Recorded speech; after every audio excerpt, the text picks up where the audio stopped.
Jeg hedder Jakob Svane, og jeg er direktør og ejer af Svaneglas.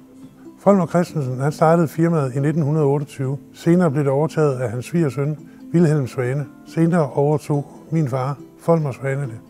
Og i 2004 overtog min bror og jeg. Visionen i Svaneglas er at holde det gamle håndværkstraditioner ved lige.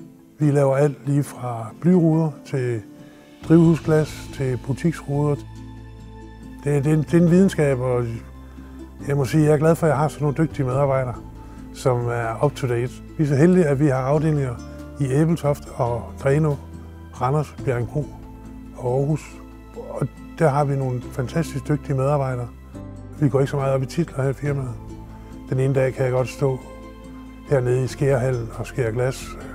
Jeg er også med ude at sætte termoruder i, så vi hjælper hinanden på kryds og tværs af firmaet. Firmaet bliver 100 år.